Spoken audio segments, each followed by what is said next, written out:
এতদিন পর্যন্ত আলেম ওলামা পুরা জাতিকে বলেছে আপনারা ইসকন থেকে সাবধান হন, ইসকন নিষিদ্ধ করেন, এই দেশে ইসকনের কোন রীতিনীতি চলবে না।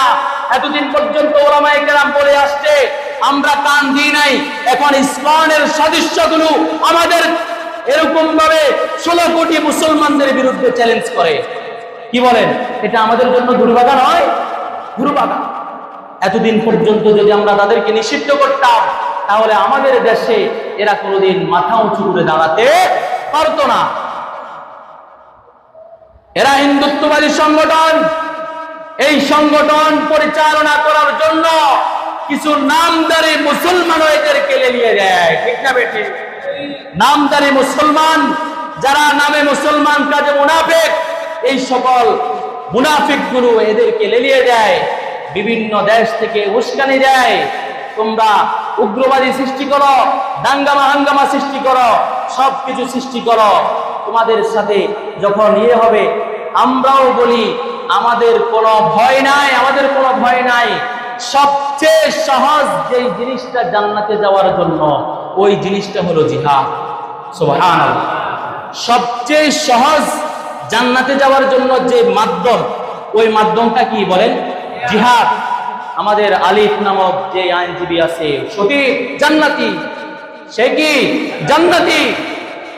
এই জন্য আমরা বলি ইসকনের সদস্যগণ, তাদের সাথে যত মানুষ শেল্টার দেওয়া, যত মানুষ আছে, সেই মানুষগুলোকে আমরা বলতে চাই, তোমরা বাংলাদেশে যতই দাঙ্গা হাঙ্গামা করো, কোনো লাভ হবে না।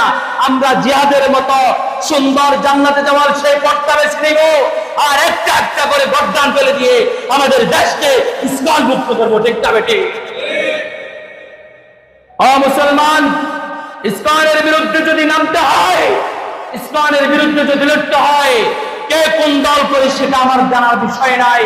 আমরা এক কালিমা পড়ে মুসলমান হয়েছি। কি বলেন? ঠিক না বেঠিক? এই জন্য ইসকনের বিরুদ্ধে যদি আমার দেশে যদি জাত চলে আসে, কে কে আছেন যার যেটা সম্ভব সেটা নিয়ে নেওয়ার কার ইরাদা আছে? হাত করে দেখান। নারায়ে তাকবীর। ইসকনের বিরুদ্ধে আমাদেরকে লড়তে হবে কিনা বলেন? আল্লাহ তাআলা আমাদের সকলকে তৌফিক দান করুন। খাতনামা। আমরা জায়গায় জায়গায় আমরা প্রতিবাদ করতে হবে। আমাদের অন্তর্বর্তীকালীন সরকারের নিকট আমরা প্রতিবাদ করতে হবে। প্রিয় মুসলমান, ঈমানের যখন আঘাত আসে, তখন আমার কে বিধবা হবে, সন্তান বিধবা, সন্তান এতিম হবে, স্ত্রী বিধবা হবে, সেটা আমার জানার বিষয় নাই। আমার ঈমান আগে ঠিক করতে হবে। সেটা বেঠিক? এতদিন পর্যন্ত আমাদের ঝগড়া বিবাদ ছিল মুসলমান মুসলমানের ভিতরে, কেউ নামছেন, কেউ নামেন নাই। এখন হিন্দু মুসলমান বিধর্মীদের ভিতরে লড়তে আমাদের যাদের দ্বিধাবোধ থাকবে, তাদের কোনো ঈমান থাকবে না, ঈমান চলে যাবে।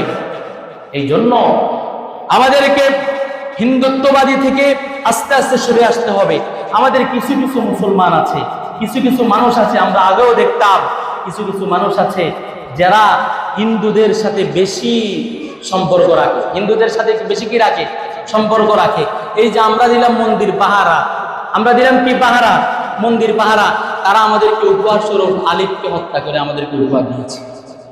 এটা মনে বড় ব্যথা, মনে বড় ব্যথা। তোমাদেরকে আমরা, আমাদের মুসলিমরা এরকম ভাবে কোনোদিন আঘাত করবে এটা আমরা দিই নাই। আমাদের মুসলমানগণ সিকিউরিটি হিসাবে দাঁড়িয়েছিল না, তাদের মধ্যে আমাদের মধ্যে ধর্ম নিয়ে এরকম দাঙ্গামা হাঙ্গামা যেন না চলে। এত সিকিউরিটি দেওয়ার পরেও তোমরা আমাদেরকে যেহেতু এরকম ভাবে হত্যা করেছ, আর কোনো কিছু সহানুভূতি তাদের জন্য দেখানো সম্ভব নয়। এক আবু সাঈদ যদি শহীদ হয়ে যদি এরকম বিপ্লব ঘটাতে পারে, এক আলিফ শহীদ হয়ে সারা পৃথিবীতে মুসলিম ইসলাম রাষ্ট্র কায়েম হতে পারে কিনা বলে? ইসলাম রাষ্ট্র কায়েম হতে পারে। এই জন্য যখন জমিনে রক্ত পড়বে, এই রক্ত আল্লাহর কাছে কবুল হবে। যখনই আল্লাহর কাছে রক্ত কবুল হবে, তখনই আমাদের বিজয় অবশ্যই অবশ্যই আসবে। আল্লাহ তাআলা আমাদের সকলকে হিন্দুত্ববাদী সংগঠন থেকে ওদের সাথে সম্পর্ক বিচ্ছিন্ন করে আমাদের ঈমানি বলে বলিয়ান হয়ে আমাদেরকে যুদ্ধের জন্য প্রস্তুতি নেওয়ার তৌফিক দান করুক। সকলে বলেন আমিন।